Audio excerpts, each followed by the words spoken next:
Good evening, parents. Welcome to tonight's town hall meeting. Valerie Abrahamian with Advocates for Angels, and I'm the IEP navigator, and I help parents get the education their child needs to thrive, both in school and after high school.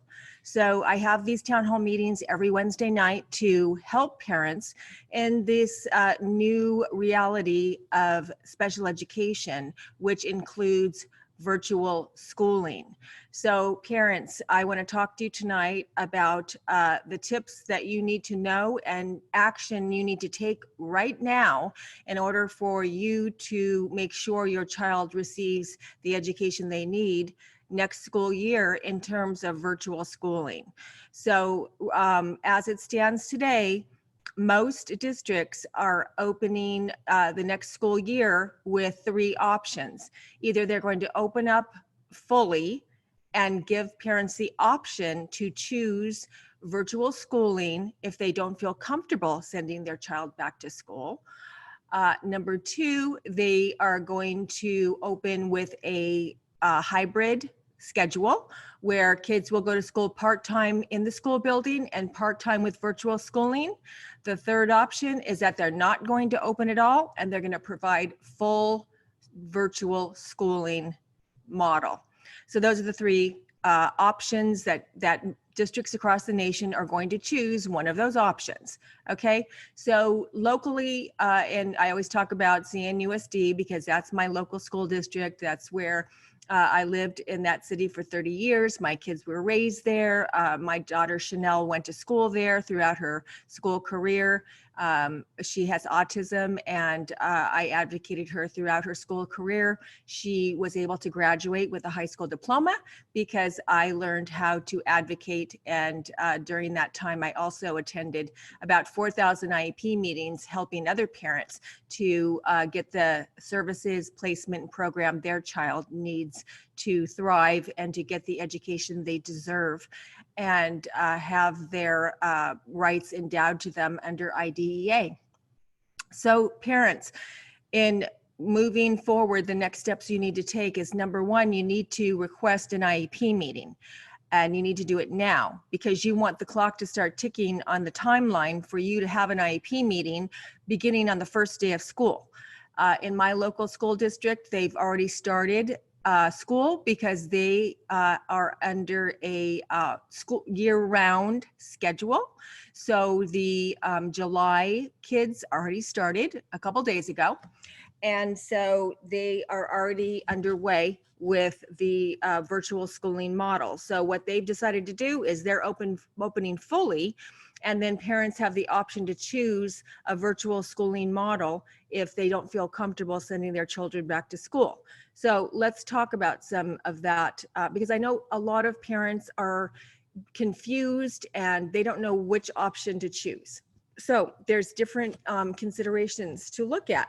So if your child has a compromised immune system, has health issues, if your child is a kiddo that does not have the ability or the awareness to learn online, meaning that if your teacher came on the computer to provide a live classroom session, if your child wouldn't be able to sit there, listen to your teacher and learn from your teacher through that model, then your child is not going to be a good candidate to choose the virtual schooling model because, I'm sorry, to go back to school. Your child would not be, okay, there's two things there. Sorry about that, you guys. So if your child's compromised with health issues, then of course you're going to be concerned about sending them back to school. If your child isn't able to learn online, then you should consider sending your child back to school. So those are some of the things that you need to consider, which better of the two evils do we have to choose here? Because both issues, which I talked about on my last Facebook Live on Monday, we don't have very good options here, parents, because virtual schooling, we know what happened in April, May, and June of last school year, March, April, May, and June of last school year. We know what happened. It was a nightmare. And they didn't have it together. Our kids didn't receive an education. Our kids didn't get their IEPs implemented. They didn't get their services. It was sporadic. Everybody was doing their own thing. There was no clear guidelines.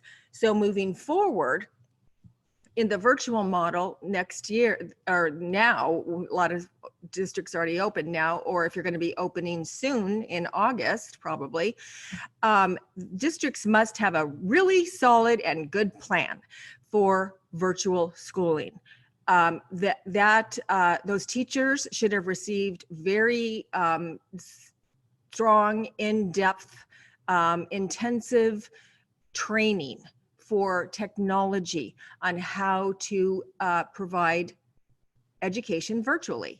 The district should have chosen a one type of platform or program, learning program, virtual learning program, in which all the teachers are going to follow. So it needs to be structured and everyone's doing the same thing.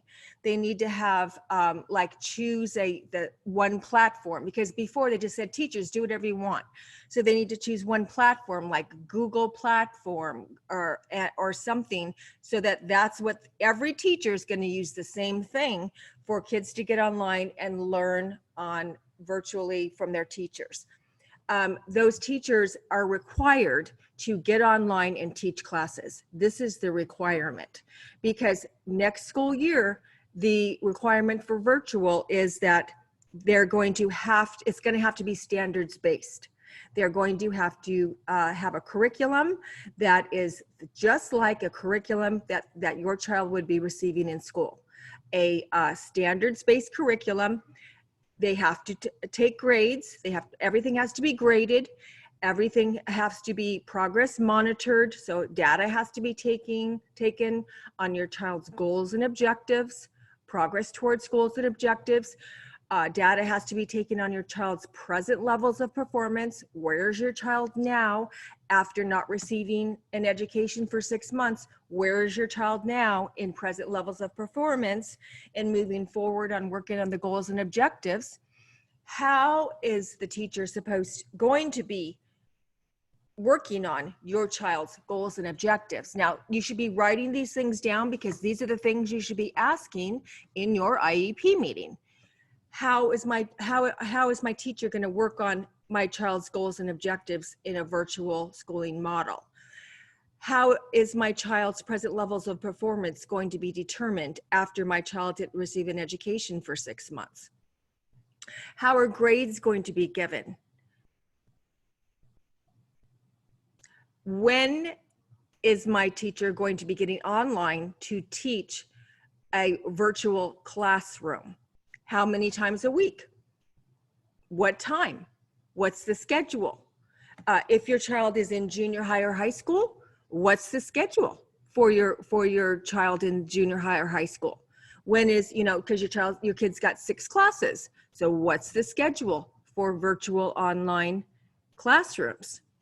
So these are the questions you should be asking, and you should be getting straightforward, very clear answers on this. They shouldn't be saying, oh, well, we're still figuring that out.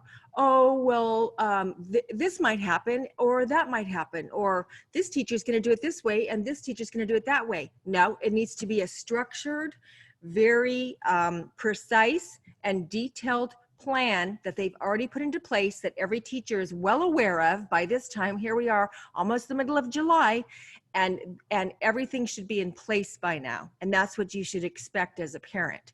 And you should expect answers to these questions, okay? So another thing I want to talk about is you asking for your services to be made up for next school year. So, but before I do that, let's go back, because I didn't cover really if you go back to school, let's talk about that a little more. If you go back to the school grounds, the school districts are required to make sure that your child wears a mask the entire day. Okay, that's the requirement that the CDC has for every single state. Kids have to wear a mask. Now, there are waivers that you can get if your child cannot wear a mask. If your child's on the autism spectrum and has a sensory integration disorder or any other type of disability that would impede them from wearing a mask, you can get a waiver, but you must ask for that. So that's another thing you need to put in your IEP, or you need to write a letter right now saying, my child cannot tolerate wearing a mask, and this is the reason why. If your school district doesn't want to do that, then you should get a note from your doctor saying that your child should be waived from wearing a mask. Okay, so, but most children are going to be required to, when they walk on the school grounds, they're going to have their temperature taken, they're going to have their mask put on, and they're going to be required to social distance. Many school districts are placing little corrals, kind of plastic-like partitions around the desks. Okay, a lot of school districts are doing that to help them with the social distancing and to keep them in their little space for social distancing at their desks. Many school districts are not going to have the kids go to lunch or recess. They're going to be self-contained in the classroom for the day because they don't want them walking around the hallways, not social distancing, being on lunch grounds and recess, not social distancing. So they're going to be required to stay in the classroom. Now that's not a requirement that the CDC has said in terms of lunch, but most school districts are adopting that kind of a schedule. Let's see, what else are they gonna do? Masks, temperature, social distancing, the partitions in the classroom, lunch. So yeah, that's pretty much what they're gonna be required to do. Now, you know, I'm concerned because I've talked about this on my Facebook Live on Monday as well, is that in Ohio, the governor has ruled that when kids come on the school grounds and they get their temperature taken, their mask put on, they are also going to have a tracking bracelet put on them where they're going to be tracked for the whole school day. So they're going to actually be surveilled, and they're going to be taking data on kids to determine how are these children complying with the rules. How are they complying with the social distancing? How are they complying with, just taking part in these new guidelines, or actually, I think it's a regime almost to go back to school. So, that's concerning to us parents of children on IEPs, because our children already have a hard time following rules and complying because they don't understand a lot of these kinds of things. They don't understand why they're going to have to have this whole new type of world at school where they can't run around and touch their friends and play or be social or get close to another peer, or, have partitions around their desks, or it's going to look much, much different. And so that's concerning to me. And how does that impede upon a child's rights, just as a child, as a human being, to be tracked by a tracking bracelet and surveilled during the day, and data taken on your child's behavior and social interactions? So that's a huge red flag for me. But these are some of the things that you need to be aware of, and you need to consider, and you need to ask questions of your school district when you go to your IEP meeting, and you need to get clear answers. So please, when you go to your IEP meeting, develop your parent agenda with these questions prior to when you go to your meeting. You have all of your questions, concerns, requests written down. I'm sorry, you guys, someone's calling me. You need to have these things written down on your parent agenda, because that becomes a legal document. It becomes a paper trail. It is evidence that you had these concerns.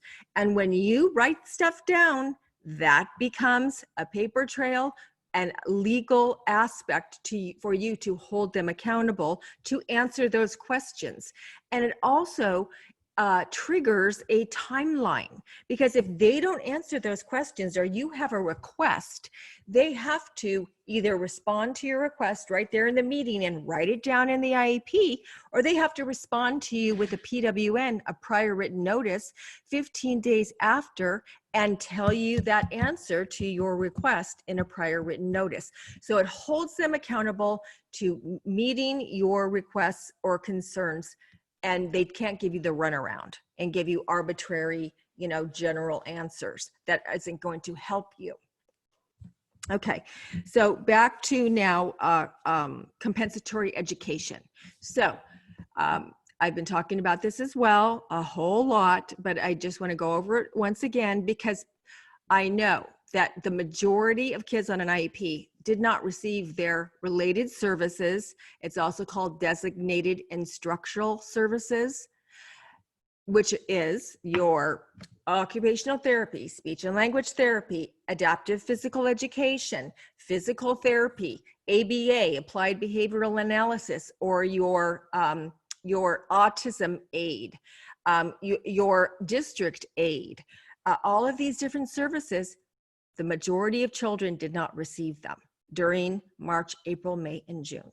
Now, the law says that the IEP is a legally binding document. Federal law requires school districts to implement every single thing that's written in your child's IEP. If they do not, they have violated federal law for non-implementation of the IEP. So if you didn't receive your services, parents, you have the right to request that those services be made up. That needs to be done in writing. And you can also bring it to your IEP meeting. It can be on your parent agenda, and you make the statement of, I am expecting my services that I didn't receive in March, April, May, and June to be made up. Okay, you have that right, and you should expect that.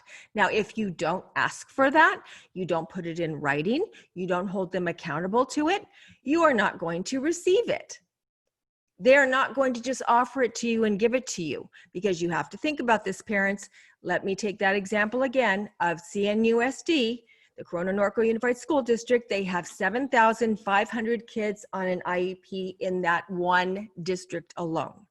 So if you think about, if every one of those children have some type of service that was not done, think of the thousands and thousands of hours that that district owes those kids. They are not going to make up those hours. They are only going to make up the services for parents who know how to advocate, know how to ask for it, and know how to hold them accountable, okay? If they say, oh no, we're not going to talk about that now. We're gonna wait until your IEP meeting, and we're gonna see if your child regressed, and then we'll talk about compensatory services. Because there is a component in the compensatory services law that says that they will look at the how much the child would have progressed with those services, and if that child regressed and because of they didn't implement those services. So in other words, the quantitative progress that would have been made if that child had received those services, how much did they regress? Because they might have only regressed, say 10% from their present level of performance, and so they're gonna go, okay, we're gonna give you 10% because of the regression, instead of 20 hours of speech and language that they missed, we're gonna give you 5 hours of speech and language because they only regressed 10%. So again, it's very subjective on the district's part. How do they come up with these arbitrary ways of how much percentage that the child regressed or did not regress? Because parents, you can bet your child didn't get an education for almost 4 months. Then if they didn't get ESY, that's another 4 weeks. So that's another month. So that's almost 5 months of no education, okay?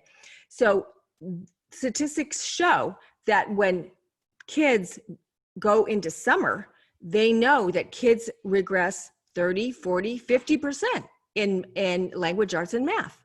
So, and this is general ed kids. Okay, now general ed kids can recoup it pretty quickly. special ed kids cannot recoup quickly. It takes them months and months and months and months to catch back up to where they were when they left school, and then start from where they were to start progressing from there. So this adds up very quickly. So, you know, when they tell you, oh, your child didn't regress, they're doing great. You must have done a great job, Mom, during the summer and during the school closures with working with your child, because they didn't regress. Don't allow them to do that, because your child absolutely regressed during that time off. So that's when I hope most of you parents have been taking that data collection I've been talking about since March. I've been talking about it over and over again. Take data, take notes, take a journal, videotape your child, show what kind of work they're doing or not doing, show how successful the virtual or the, you know, it was enrichment that they were giving us to do, enrichment, little busy work they were giving us to do, or review from the previous concepts they had already learned. So you know that your child regressed and that you are owed compensatory services, or they need to at least go and consider and look at, you know, if they implement that, you know, mandate that says that they can look at the regression, okay, fine. Then you have the argument of, my child absolutely regressed 4 months in their education because they didn't get these services, and I want my 4 months worth of services. Okay, so that should be your argument. If they do not give you anything to make up for what they missed, then you should write a compliance complaint, parents. You should write a compliance complaint, because they are going to try to get out of it. They are going to try to deny you the makeup sessions, because they are not going to be able to handle these thousands and thousands and thousands of hours they're going to owe all these kids. They're not going to do it. So if they can deny you and get out of it and you let them, they're going to do it. So you've got to follow up. You have to hold them accountable, file a compliance complaint, and let the state decide, because this is the law. This is a federal law. And let's see the state say, oh no, the district doesn't owe you that, because IDEA was not waived, parents. IDEA remained in effect the entire time schools were closed, and therefore IDEA says what is on the IEP is what your child gets, and if your child doesn't get that, the school district owes you those services. And that's what IDEA says in every state. So that's across the board. So, just, overall, parents, we are in a really just unbelievably concerning situation here with this whole thing with virtual school. Most district, sorry, but I don't trust them. I don't trust that they're going to do it with Fidelity virtual schooling. I don't trust they're going to have trained the teachers with Fidelity. I have little faith that they are going to do it the way they should be doing it. I've been educating myself all summer long on Zoom calls, looking at trainings, meeting with many different agencies from across the nation, private schools that are doing it very, very well. And there are so many resources, so many programs, so much technology. It's there, it's possible, and there's no excuse for districts not to have it together by now, not to have trained their teachers, and not to have a clear, strong plan in moving forward with virtual schooling. And that's the bottom line. So the other thing I wanted to say was, this is a kind of a new development, okay? So now they are differentiating between the two terms, I think, just to mix parents up even more, right? So now they're differentiating between virtual learning and remote learning, okay? So remote learning is what we want. Okay, remote learning it's teacher guided. So it's completely on the teacher, just like it is when you go to regular school. It's the teacher's responsibility to teach, right? So remote learning. It's the teachers guiding it, and it's the teacher's responsibility to make sure your child learns, to make sure your child's goals are implemented and they're progressing towards those goals, to make sure your child's accommodations are implemented and that they're embedded in the remote learning curriculum, okay? It's also, they have regularly scheduled virtual classes. Okay, so that's remote learning. So virtual learning, which is what a lot of the colleges are adopting now, is that it's much more like independent study, which is what we experienced before. Basically independent study guided by the parent. Okay, so virtual learning, it's a program that the teacher is only available during office hours or during a certain time when the student can come online and ask the teacher a question if they have a question about something. So it's basically independent. Kids go at their own pace. Things are still graded and it's still standards based, but it's independent and it's not teacher guided. And so, there's a difference. So I just wanted you to know that difference, because some districts are offering virtual and remote, which is completely ridiculous, because kids on IEPs would have to have remote learning, because how would they have any of their IEP implemented under a virtual program? Okay, so you got to make sure. That's why I in the beginning had listed those questions and those requirements of what you should expect, because that would be a remote learning model of all those things that I listed at the beginning of our call. Okay, so, and another thing I want to mention is, very few kids are going to be successful in the remote learning model, kids on IEPs. Now, the kids that are successful, I have probably a handful of clients of kiddos that love it. And the reason why they do is because they hate school. They hate the social aspect of school. It gives them anxiety, having all the sensory stuff, sensory overload constantly, having to move around, having to follow the rules, having to keep up with the pace, just everything about school they don't like. But these are intelligent, highly intelligent and academically motivated kids that can work independently. They're kids that love the computer, love technology. They can get on technology. They can learn that way. They have strong technology skills, and they can learn without a teacher constantly teaching them. It's that kind of a kiddo, which is very few kids. So, and they've been very successful, and they're going to stay on the remote learning model because they love it. And so for them, it works. For a lot of general ed kids, it works.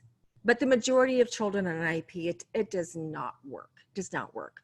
So again, we're faced with going back to school under those, rules and regulations they're going to instill upon our kids regarding the safety. And of course, we have to be concerned about the safety of our kids, the health of the teachers, and all of these things that we have to, adhere to the CDC guidelines.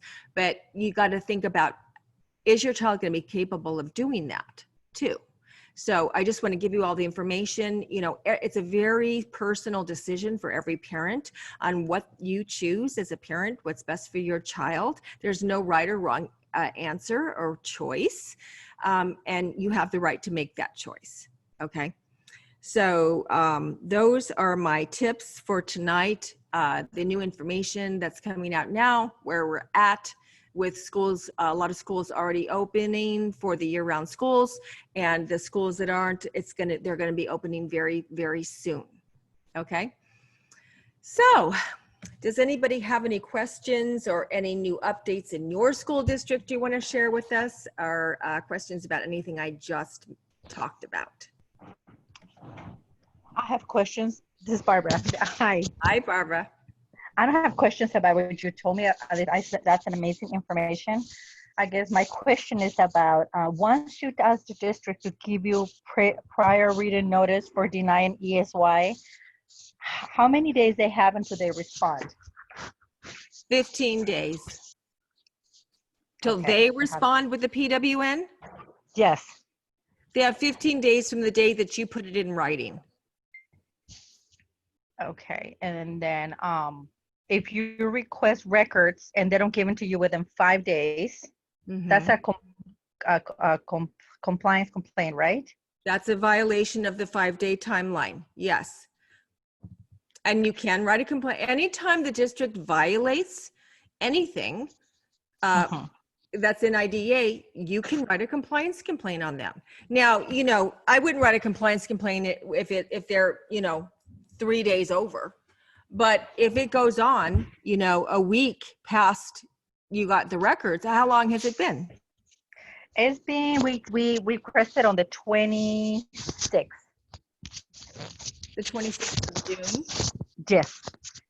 And we requested the records. The principal, we told them to let us know where and to pick them up. The principal decided to show up to her house uninvited. She brought a translator. This family is like terrified of having anyone coming over their home because they're at risk. And we told the principal to please let us know where we could pick up the documents, but she still decided to come to the house uninvited without prior written notice. She showed up and tried to have the mom sign the document.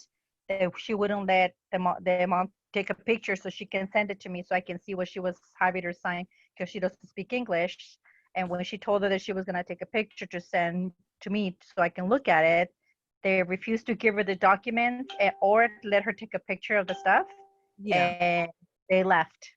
I thought they left her with the records. That's what I thought, but no, they didn't. I misunderstood her. They didn't. They left. They took everything, and we still haven't received anything up to today. Okay, so remember, it's 5 business or school days. Okay, so if you asked on the 26th, it should have been on July 1st, right? Yeah, I think so. 1, 2, 3, 4, 5. Yeah, July 3rd. July 3rd is 5 days from June 26th. Okay. 5 business or school days. You don't count the weekend. Yeah, no. Okay. So yeah, but they still haven't done anything. So the 3rd, so right now they are 3 days late. 3 days late. Okay. So I would be writing a compliance complaint for 3 days late. Okay. No, but we still haven't received anything yet. Right. So what I do when they go over the timeline is I write them an email and I say, hello, on such and such a date on June 26th, I requested the records. It is past the 5-day timeline. I look forward to receiving the records. And then you're giving them notice that I requested it, you're over the timeline, and that's another paper trail that you have to use. And if you do write a compliance complaint. Okay, we did that, and then we also did documented that they came to the house uninvited. That they came to her house without even asking her if they can come to her house. She felt intimidated. You know what I mean? Yes, she told them specifically, told them, and we wrote that down. That we specifically told them that we want them to let us know via email where we can pick up the documents because we don't want them. They tried to do that with the IEP. They tried to bring it to her house, and we said no. Okay, why do you need to come to the house? Send it via email. What I would do in the email is I would say, on such and such a date, so and so came to my home, unannounced, without my prior knowledge. I felt very, taken back. I wasn't prepared. She wanted me to sign something that I didn't feel comfortable signing because I felt nervous. I didn't want to read it right there. I didn't want to sign anything right there. And she took the records and she didn't leave them with me. On this other date, she came to my home. Someone came to my home to deliver my IEP to me. Then your request is, I am requesting that no administrator or school site a staff member come to my home to deliver IEP documents to me. I'm requesting that all IEP documents or correspondence be provided through email or US mail. That's what you Okay. say. And then again, it's documented. That's legal, standing evidence for your compliance complaint. You want to build as much evidence as you can through documentation. So when you write your complaint, that the state's going to see all of this, steps and what occurred, and they're going to go, what? They came to her home to deliver that right there, that's retaliation, that's coercion, that's harassment. Yeah. So you document it in an email and you write it in a nice way, just like I just said. Because you don't want the state to see, oh, look at the snooty, not that it's wrong, it's still wrong on their part, but you want to look like you are a parent who, hey, I don't like that. It makes me feel uncomfortable. Why isn't email or US mail being utilized for delivery? Yeah. We asked that, and we also asked requests for them to let us know if they're under the CDC guidelines, there was some kind of guidelines for principals to a policy to proceed. We asked them if the district had any new policy or procedures under the CDC for them to come to the people's house and read it, and they haven't responded. It went quiet. Now it's like No, nothing. add that. I did. Your email too. I did. On such and such a date, I requested this. Is there a policy? We haven't received and so that's in your complaint as well. It's just the family is she's very scared. To begin with, they're very scared of them because they have what they've done in the past, and now they have a family member in her home, her mom, who's 89 years old, and then not only did the principal came, but she brought in a translator. So 2 people that they don't know. Unbelievable. No, that needs to stop immediately. Okay. I would definitely write a compliance complaint once hopefully they will not give you the records. Then you'll have a really strong compliance complaint. Okay. Yeah, because the state needs to know that this is some of the shenanigans that San Diego Unified is doing to parents.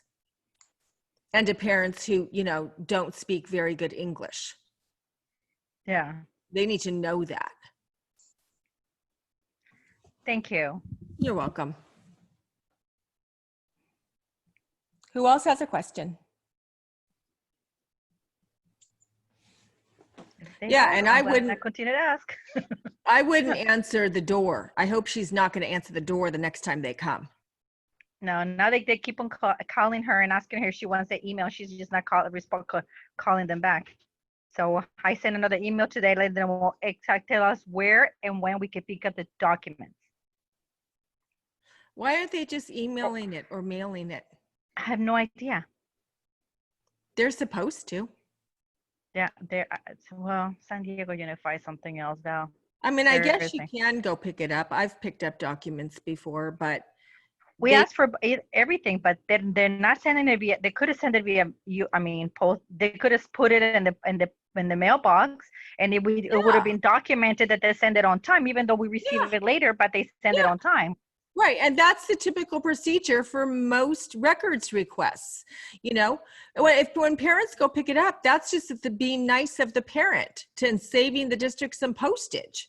But the typical protocol is they send it out, they mail it out. And then they also have electronic files that they could easily email you, the electronic files. But it's nice to have the hard copy too, because then you don't have to go copying all those. A lot of people don't have a copier. It's very expensive for the ink and all that. So, but they do have electronic files. Well, I'm trying to get her the file or the electronic file because she's coming your way. Okay. She's coming your way, so I'm trying to get everything together for her so I can send her your way, and then I'll be the translator. I'll help her with the translation to help her, but I'm trying to get everything together so she can come your way. Okay. Well, if she's gonna hire me, she doesn't have to worry about, because I can get the records and they're not gonna mess around. That's why we're gonna leave it alone. Yeah, I would. Now the next, I have another question. Have you ever gone to resolution? Oh yeah, usually have to go to a dispute resolution for most cases because they never just give you what you want. You, For you build for the case. resolutions, for resolutions, do you have to make a decision right then and then? Or can you say, Well, well, I gotta think about it? How does that work?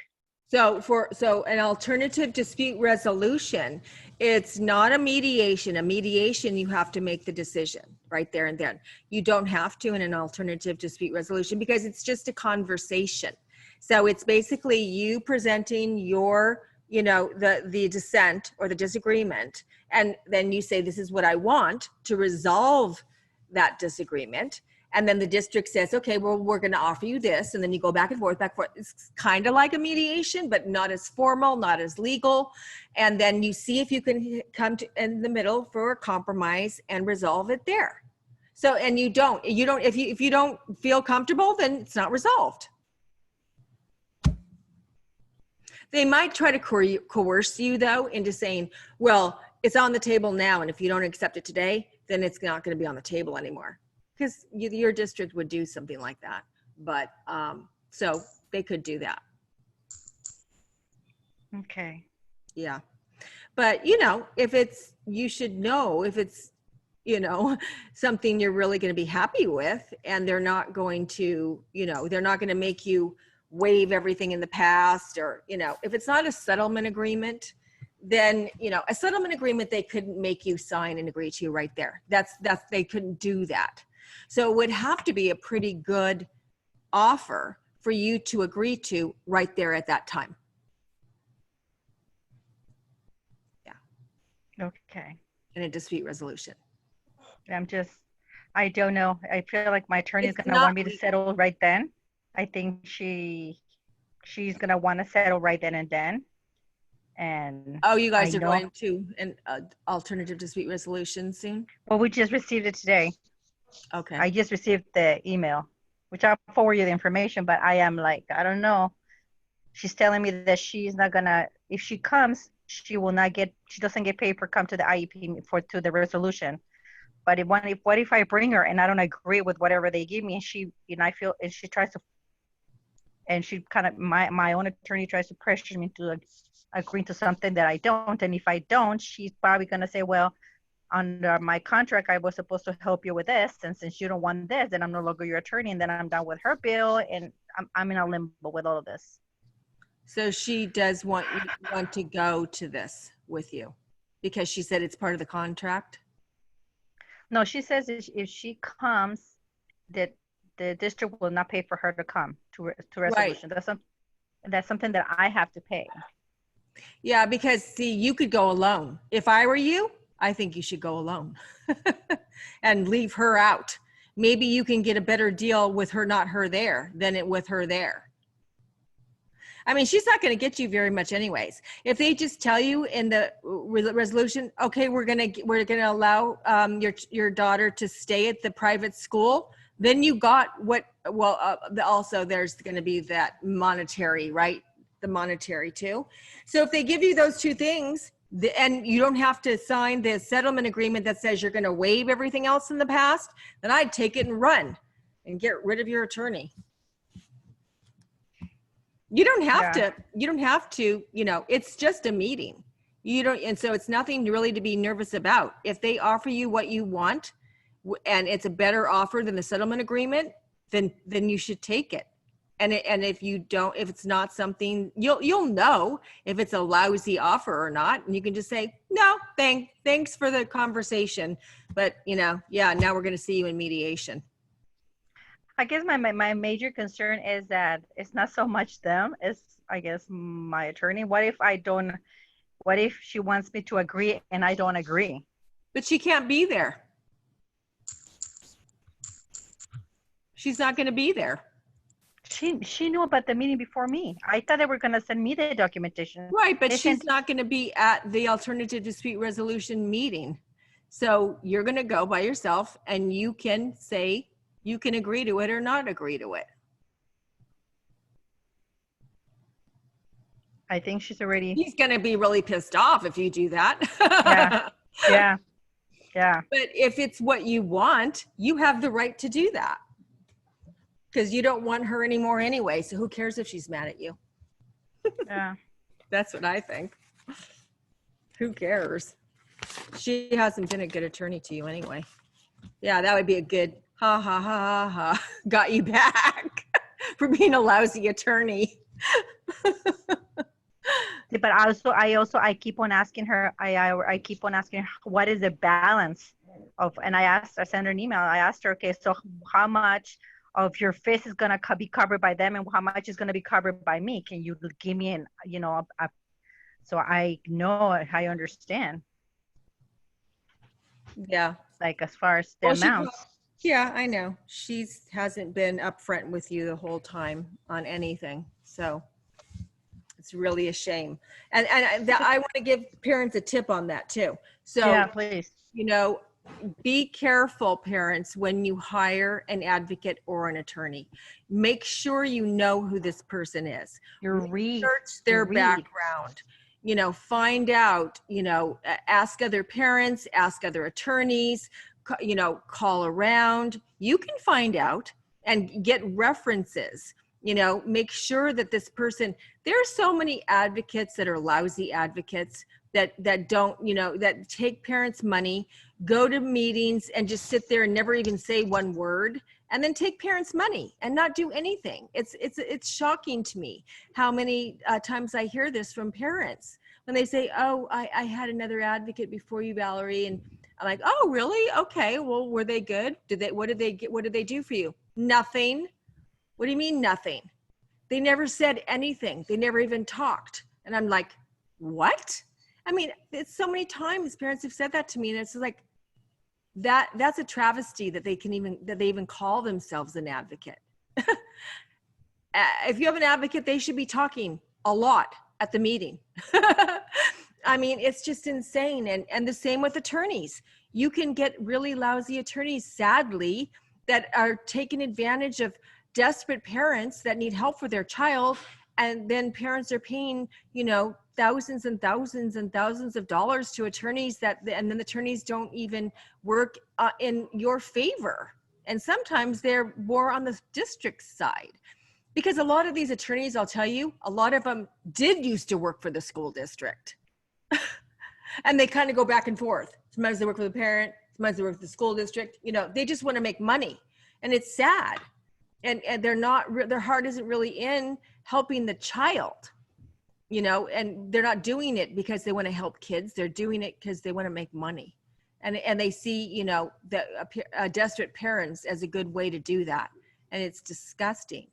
So please do your due diligence of checking it out, making sure that they are reputable, that they have been doing it for a long time, and that they win cases, and that, they are in it for the kids and they care about kids.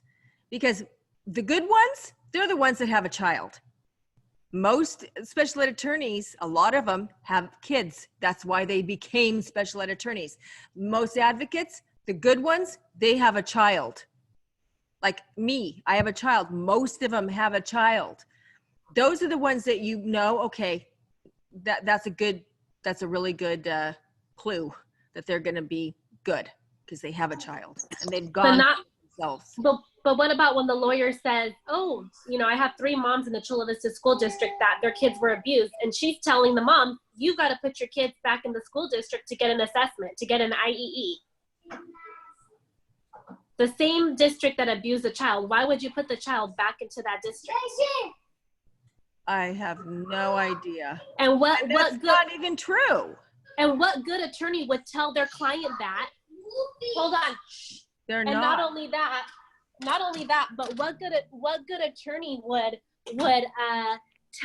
not give the mom an IEE list and say, oh, I'm sorry, but yeah, this is your 2 choices, brain learning or Renzi. Like, who does that? Yeah, I know. Barbara told me that's what we did, and it's insane. It's insane. And the advocate that's working with the lawyer is saying, oh yeah, that's true. And I'm telling the mom, no, it's not true. And I said, you heard what Valerie said, it's not true. It's not true at all. No, Yeah. everybody they give the list out all the time. Normally everybody has the list. It's just like anybody can get the list. It's Mhm. not something, oh no, it's a secret now. You can't have it because we're in a hearing. Oh, I've never heard of such a thing. That's insane. No, Sad. that's another way to harass Mhm. the mom and to coerce her into choosing those two people that they wanted her to choose, which is a violation of your parent rights. You get to choose who your IEE provider is. It's your choice, not Right. theirs. Right. It always is the parent choice for the IE provider, not the district's choice. They'll try to push you into the direction of who they want you. That's why I always tell you guys, you know, your person you want might not be on the list, but you can still ask for them. And if they're not contracted, you can still ask for them and say, get a contract, develop a contract. I want you to develop a contract. If they have a non-public agency license, go develop a contract. I want this person. You can ask them to do that. All they have to do is go to the school board and get it approved by the school board. If that person has been doing educational evaluations, has experience, has a non-public agency license, then they can be an IEE provider for that district. And the district can't say no, as long as the board approves it. And the board wouldn't have a reason not to, because they have an NPA and they are experienced in doing educational evaluations.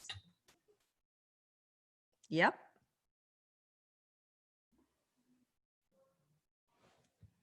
Yeah, so it's just, you know, being informed and knowing what the truth is, what your rights are, and then standing up to them when they lie to you and when they give you misinformation and when they try to coerce you into doing what they want you to do.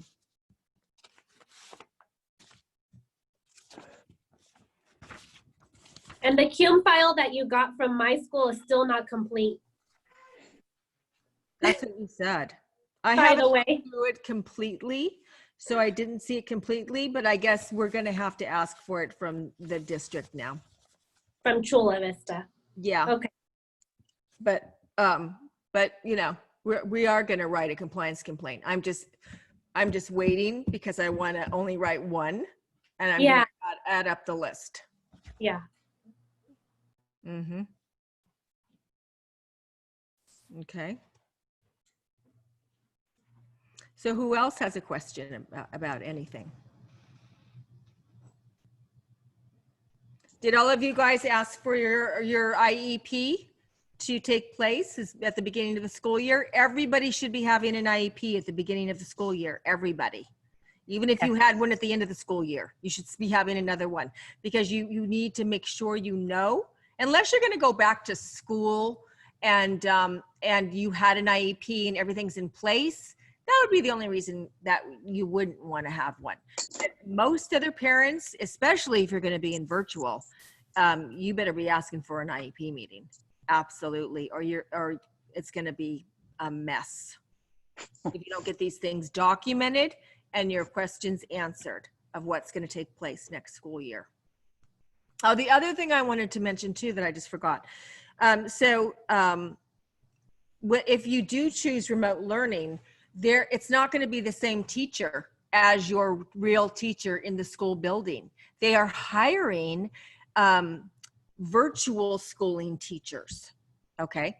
Because they're going to be the virtual schooling teachers. It's not going to be the teacher that they would have normally if they went to school.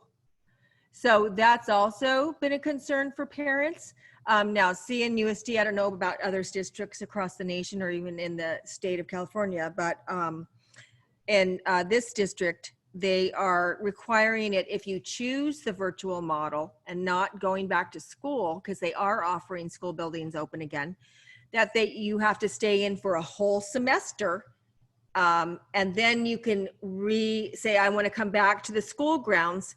And then that child might not even be placed back into the classroom, their regular classroom. And in some cases, they might have to be moved to another school if you're in a special ed class, a specialized academic class, or a special ed class that is full, you might have to go to another school. So that's, you know, on top of everything else, what parents have to consider if you want to make that choice of not sending your child to school. So, boy, it's really, really overwhelming, parents. But you need to know all this information. It's so important. There's just so many variables and so many layers to all of this. It's so important to stay informed and empowered, because I applaud you guys for taking the time to learn this stuff, because the parents that are just sitting back and going and trusting the district, they are going to get so screwed.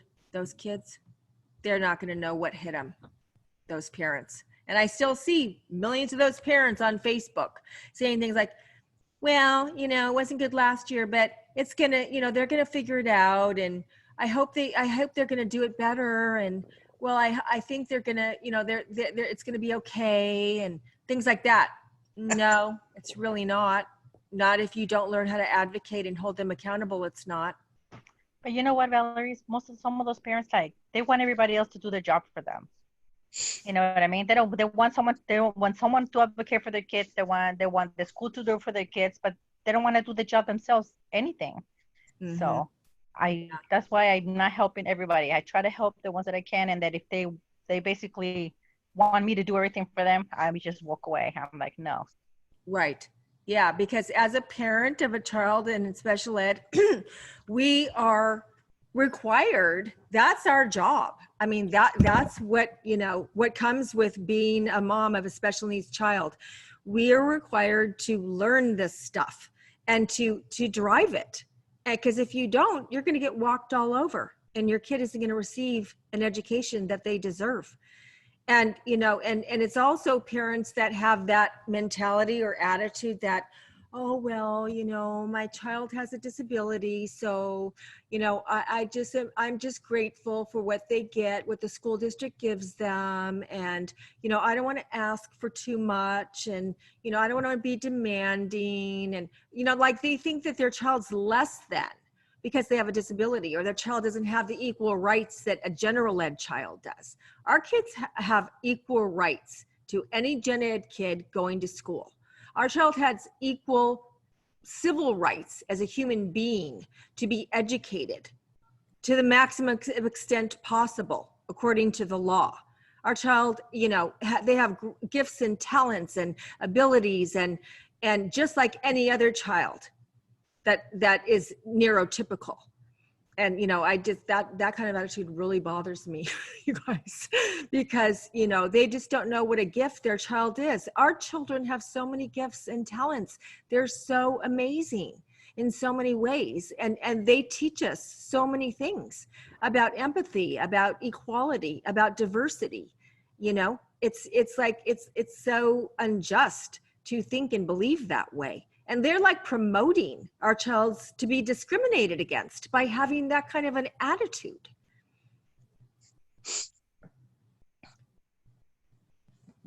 What do you guys think about that?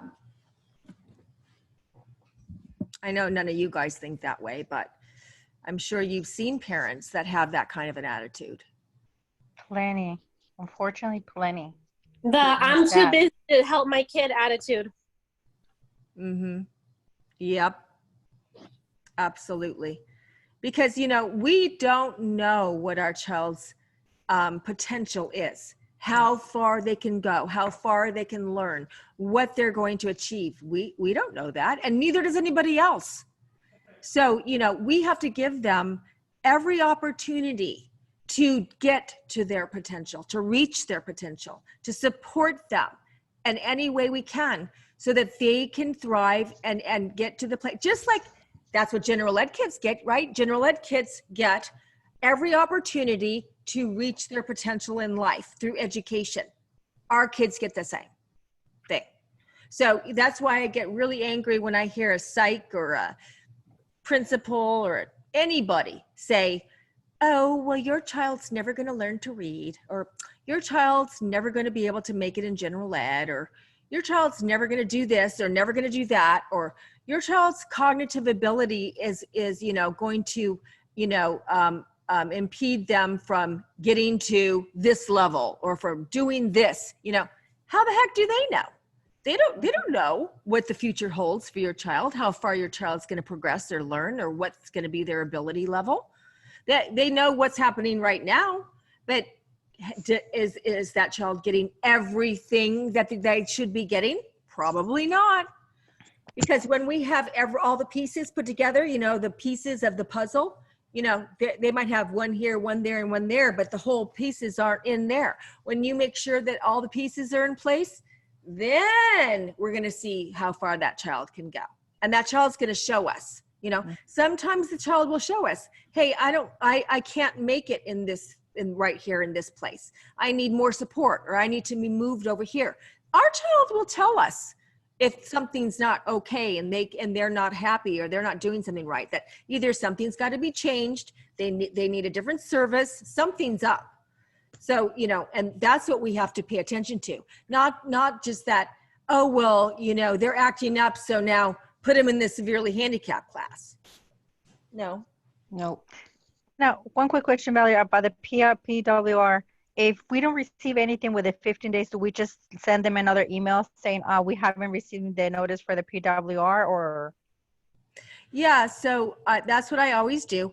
I'll follow up and let them know, hey, it's past the timeline, check it in, and make sure you say, on such and such a date, I requested this. Today, we're past the timeline. I look forward to receiving whatever it is. Then once you send that, if they don't give it to you, then it's compliance complaint time. Because you gave them an opportunity, you reminded them, I asked, it's past the timeline, what are you gonna do? And then if they don't do what they're supposed to do, then you file a complaint. Because it just shows them you're not playing games. If they might write you something back with some BS about why they're delaying or why they didn't do it. It's just games. So, it's the law. You ask, then they're supposed to do it within that timeline. If they don't, it's a violation. And there's no questions or discussion or blah, blah, blah, blah, blah, like they try to do. Because that's what they're looking for. That comes under the size you up conversation, because they want to see, what is this mom going to do? Okay, we didn't do whatever it might be. We didn't do it. Okay, so the mom asked for it. We didn't do it. Then she followed up with a letter. Now what's she going to do? Let's see. How far is she going to go? Is she going to hire an advocate? Is she going to file a compliance complaint? Or is she going to do nothing? They're testing you. And then whatever you do, that's their answer. Oh, look, she didn't do anything. That means we can do it to her again. That's what they do. So that's why a lot of parents are afraid to file a compliance complaint. And I just go, why? That's what you need to do, because once you file a compliance complaint, they know, oh, this mom isn't messing around. She's not going to let us give her excuses and delay tactics. She's going to take action. Yeah. So I guess we better do what we're supposed to do now. Right? Yeah. And going back to what you were talking about, Valerie, about, special ed kids not receiving, anything, or parents not, putting so much effort, make sure that you go into classrooms if your child is in a special ed classroom, because I've seen it time and time again where the aides, the teachers, they yell at those kids, and I've seen it. They mistreat them, and they're not patient with them. Yes. And I've seen it, and this was before I even had a special needs child, and it was before I had children, and I would see it all the time. And being the person that I am now with a special needs child, yes. I would do something about it in a second now if I ever saw it again. But go in and observe those classrooms, because you don't know what's happening in there, because parents don't do it. They don't go and observe. And I've observed the speech therapist, I've observed OT, I've gone it because, and yes, they're going to be on their best behavior that day, but you can still get a feeling, but let them know that, you know what, I'm going to go in and I'm going to watch you. And I'm going to go in as much as you can, because you don't know what happens in there. Yeah. So I'm just letting you know, I've seen it. I've seen them misbehave and treat. When some parents, well, I can talk from my experience. When I was asking, I was actually coming without scheduling because they wanted to schedule. It got to the point that they were saying that I was the one harassing them just because I would show up without giving notice. I just wanted to see what was going on. Yeah. And I know they hate when you go. Yeah. I know a lot of other parents go through the same thing. Just when they want to do that, then they try to sound like you are harassing them. But the only thing you want to do, no, and they write it in emails, you know, when the only thing you want to do is go and see. Oh yeah. Yeah. And you know what, and so what, you know, so just go. And usually you have to give 24 hours notice. You can't just drop in. Yes. You can't, but you have to give 24 hours, but do it and keep them on their toes. Yes. Because, and Liz is absolutely right. Absolutely. Because if you're a parent who just drops your kid off and trusts them to do what they're supposed to do, and they never hear from you or see you unless it's your annual IEP meeting, that child is not getting their goals worked on. They're not getting an education. They're not getting anything. The parents who are on top of it and who are watching, supervising, calling IEP meetings, asking questions, doing the stuff I'm teaching you guys to do, those are you're labeled then. You're labeled. Oh yeah. Problem parent. You want to be a problem parent. Yeah. Okay? Yeah, you're labeled problem parent, or you're labeled oh no, you know what? You're labeled. No. You're labeled a high profile. Yes. Profile. That's the A high word. profile parent. Yep. Or the involved. Per my profile. 900 pages of my CPRA, I was the involved parent. Yeah, good. Yeah, good for you. That we should be happy to have that badge. And I'll tell you, every time I go observe, you know, the either the principal is there with me, or the case manager is there with me, or the program specialist. There is somebody there watching me watch them every time. You're being accompanied. Yes. Mhm. Yeah. And I can't even go to a conference without sitting with, they accompany me there too. If I ask for a conference with the teacher, they're there with me there too. Yep. I can never talk to anybody by myself. Yeah, I know. Because you're a problem parent, Liz. I'm that parent. I'm proud to be that parent. Yeah, me too. I was always a problem parent. And I was always accompanied too. Always. Yeah. The second I hit that lobby, here comes somebody to accompany me. Every time. That's fine with me. I don't care. Yeah. I don't care. But I'll tell you, you know what? The teachers though, they love that. I mean, they do. I mean, I know teachers have said, you know what, I don't say anything at the IEP, but I support what you're doing. I support it, and I can't say anything, but I support But see, that's you. the problem. That's the problem. Nothing's going to change until those teachers need to start speaking up for my child.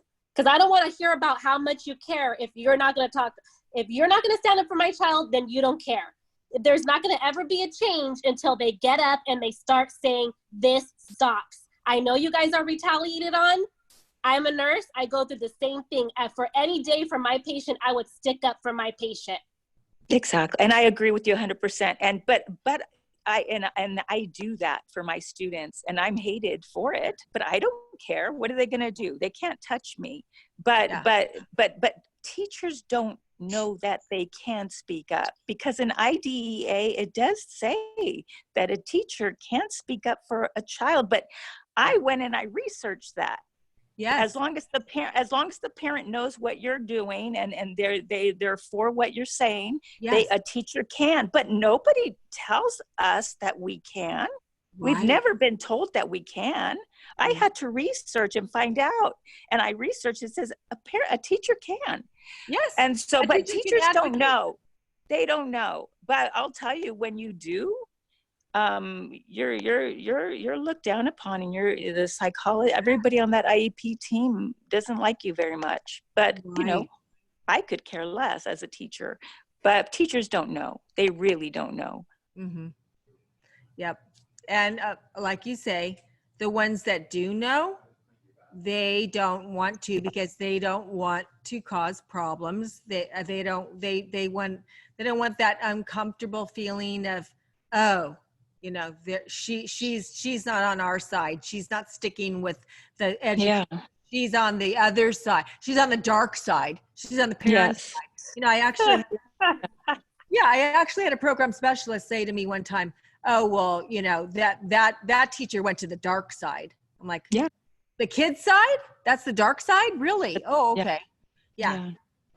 Yeah, that us against them mentality, which is terrible, because it's not us against them. It's that we're a team. We're a team working towards the benefit of the child, to see the child progress and learn. That's what the IP team is. But they set it up to be this adversarial, us against them mentality, which is so wrong. And it comes down from the custom of that school site, because whatever the customs are at that school site, that's what they do. Comes down from the principal. And if the principal isn't special ed friendly at that school site, then you can bet that the teachers aren't either. And so some principals are special ed friendly, because maybe that principal has a special ed kid herself, or she's the grandma of a special ed kid, or she used to be a special ed teacher, or whatever it may be. But the majority of them have, well, this is the way we do it at this school, you know, or, you know, whatever it is. But it's typically, nope, they don't like the special ed kids because they bring the test scores down, you know, all of that same kind of discriminatory mentality that they have. And then it trickles down into the teachers and the rest of the staff at that school site. And that's the way it goes. Yes. My principal got rid of the special ed classroom at our school site because they bring the scores down. Yeah. And so she had them transferred to another school. Yes. Yep. And isn't that sad? Sad. Yeah, you know, special ed kids are non-entities, you know. Yes. They're just non-entities. That's right. And that's why we have to fight for them. That is why, because they are discriminated against. They're looked upon as less than. They do not have equal rights, and it's just wrong. I mean, we can't discriminate against anybody else in today's society. Why are special ed kids still discriminated against, and people with disabilities still discriminated against? I mean, I think we should all have an uprising, all the parents of kids, you know. I mean, we need to say, hey, what about us? Our kids are discriminated against every single day. Oh, I mean, you take your child out. I mean, I take my child out everywhere. But I mean, I don't see very many special ed kids out. I really don't. And I get why they don't. It's because the minute they start stemming, or the minute they start doing a tantrum or whining, I mean, do you know how many people look at you? Yeah. And look at you with almost like disgust? Yes. Like, why do you have your child here? Get your child. I mean, that's what you're looking.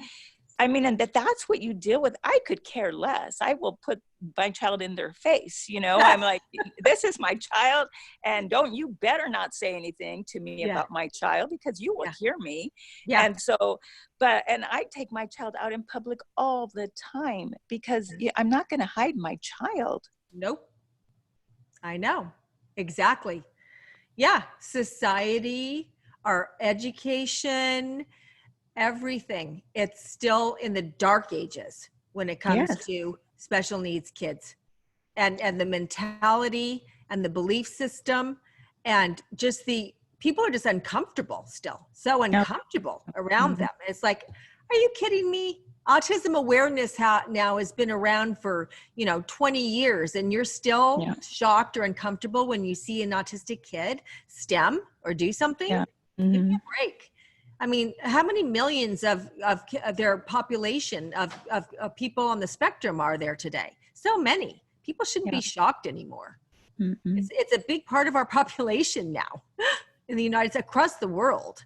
So Yeah. it's just ridiculous. Those people are ridiculous. Yeah. So we still have a long way to go for equal rights for our kids. That's for sure. Yeah. But good for you guys, because, you know, we need to stand up as parents and change that. Valerie, I noticed on the when we got the letter from the superintendent for going back to school, I noticed that it said that for CNUSD that they're going to have the equipment available for the kids to play on at recess. Okay.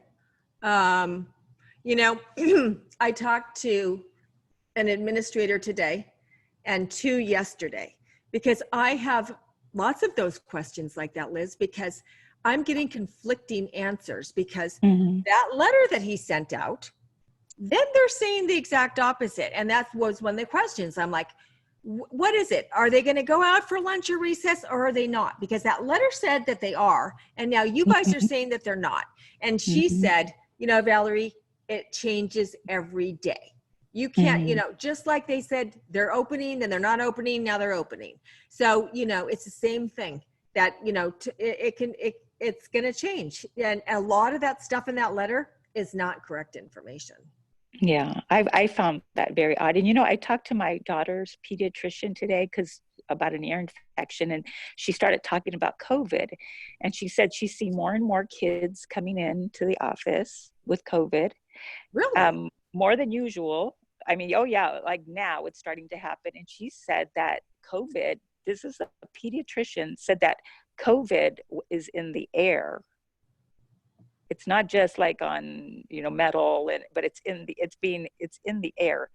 So I don't know, that made me nervous when she started. And she was shocked when I told her about the playground equipment, and they were going to allow kids to play on the playground equipment at recess. And she was shocked by that. Well, and who's going to clean the classrooms and the seats and everything like that? And the equipment, it said And that the equipment was supposed to be cleaned after every recess. Mm-hmm. How do you clean all that? I We don't. only have 2 janitors at my school. I don't know how they're going to clean all that. That's what I think they're not going to. Yeah, exactly. Yeah. So that's why I think they're not going to do it. I think they're going to do the self-contained thing, and they're not going to let them move. So that all they have to do is clean the classrooms at the end of every day and the seats. I know for my school site, they said there will be no recess. And when they have lunch, that lunch will be in the classrooms. But that's why it shocked me to read that CNUSD wrote that they would have playground equipment. I was shocked about a lot of that stuff that it said in there, because it just doesn't seem right. They said parents are going to be responsible to take their kids' temperature. They're not going to take it. Oh yeah, that's what it said. Yes, that parents have to be responsible for that. I talked to the admin today. She goes, "No, we're going to be taking the temperature." I'm like, "Well, this came from the superintendent 3 days ago." That's right. Exactly. What? It it said parent responsibilities. Yep. Yeah. So a lot of that stuff's is not correct information. I'm sure he'll be sending out another one any day now. Yeah. So that's why, you know, it's important to, you know, ask these questions and make sure you know what you're going to get and you're clear on all this information. Now, Valerie, I had put in my parent agenda that on June 2nd that I was asking for an IEP in the first 2 weeks of school. But am I supposed to get a prior written notice on that? Because I haven't received anything. No, you wouldn't get a prior written notice on a request for an IEP meeting, because that's not an unusual request. So the timeline will just automatically go into effect, and you should be receiving an IEP invitation or communication from your case carrier saying, you know, we received your request.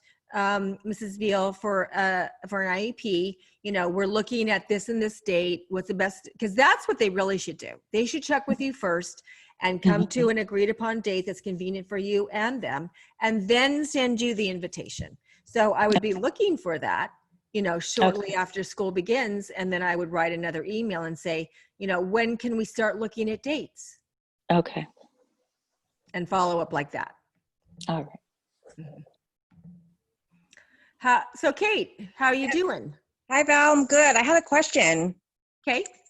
I'm actually entering like a new, I don't know, I haven't talked to you, but like, so Ryan has, you know, we had him on diploma track until we got him to 12th grade. So his case was kind of interesting because they were like, which way do you want to go? Since he earned all his credits, but he's not ready, Val. So I opted for him to continue on with life skills because in some areas, he still has major deficits.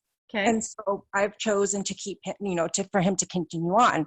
So I know that we briefly spoke one time about this, that nothing has to change. His services will go with him, you know, things like that. So my thing is this: if he chooses at the beginning of the school year, if we choose to stay home with him, or if we choose homeschooling or distance learning, and know they're going to try to push on those life skills. And I'm all about life skills. However, I still feel that he needs to be educated. He should still have academic goals. Am I going to have a problem with that? You don't get academic goals in adult school. Not at all. Transition, because that's not what transition is for. So once 12th grade is over, and a student either graduates with a diploma or they go on to the transition adult program, then the transition adult program, its purpose is to teach life skills, job skills, and independence skills. Okay. So it's life after high school skills. That's what it is. And so for the kids that graduate or they complete all their credits, and then they're not ready to go get a job, to go to college, or to move out on their own, or to do something that your typical kiddo would do after they graduate. Right. Then they stay on for another 3 years till 22, and they work on job skills. They work on, you know, what are the strengths, and what kind of a job is he going to want to have. And you start working, and then you make goals for that. You make goals for, you know, learning how to ride the bus, learning how to be in the community independently, learning how to do your laundry, balance a checkbook, open a checking account, or a bank account, all these kinds of things, how to be in the community safely, you know, all that. That's the kind of goals that they work on in the transition program. And they don't do reading, writing, math, or anything like that anymore. Now, what they do is they will do things like reading the newspaper or the news, or, you know, online, you know, newsletters or something like that, to keep them up with news, current events. Okay. So, which is typical of what any person would be doing. So it's more teaching them how to be an independent adult. Okay. Yeah. So no more assessments if he needs them. They're not doing that He can no get more. assessments. He would get a psychoeducational assessment, any assessment you can get, because So you're if we still gonna wanted- get services. Okay, so if we wanted assessments like auditory processing. Yeah, he can still get any assessment that you would normally get, you could still get. And Okay. because they would still could write goals for, it's not so much in terms of accessing an academic curriculum, but it's accessing his goals, his life skills curriculum. Right. Well, that was going to be my next question, because remember the last time I talked to you, he has that reading program that he really needs, that honestly, did you guys ignore for the entire year? So I feel like they owe him compensatory education for that. Well, because That's not okay. You know what I mean? Like, they just completely ignore that. I mean, how do you even, to me, that's not right. So I'm thinking, I know that they're offering some type of, like, I guess he's still going to be in a classroom, because they're not going to be doing life skills the whole day. Like, I got the program broken down for me. And that's why I was asking about academic skills. And I know the teacher doesn't know him yet because they haven't met, but the goals are kind of set. We're going to have to talk about that because they're kind of set lower. I know it's because they don't know him, but you know, Ryan has so much potential. He's capable of so much more. So I'm just trying to figure out what that's going to look like for him. But okay. Yeah, but those are the kind of goals they should be working on. And yeah, see, they don't do reading in adult transition, but because they didn't do it for a whole year, then yeah, Mhm. they owe it to him. So they Okay. should be giving it to him. Okay. That's But fine. they're not going to, Kate, unless you take some strong advocacy steps. They're just I know. going to I blow know. you off. I know. I know. Yep. that. Okay. And now they're probably going to say, "Oh, well, we don't do that anymore in an adult program. Sorry." And you're just going to have to say, "Yeah, but you owe it to me." I mean, I don't know if they approved it or not, but if they didn't approve it, now it's going to be almost too late to approve it. Well, we haven't talked about it yet. We're having the IEP the first 30 days school opens. Yeah, but So- they're not going to approve it now. If they approved it then and they never gave it to you, then they owe it to you. But now, Oh, you're talking about compensatory? Is that what you're talking about? the reading program. Oh, he still has the reading program until the end of September. Or the Okay, beginning. so it's already in the IEP approved. It's the IEP until September. I think it stops September 5th, if I'm not mistaken. Okay, then yeah, they owe it to you if it's in the IP and they didn't do it. They absolutely owe it to you. Okay. So you Thank got to you. put it in writing. Yes. Okay. You got to write a letter because they're absolutely going to give you the runaround about it. Oh, you know it. You know it. Yep. Okay.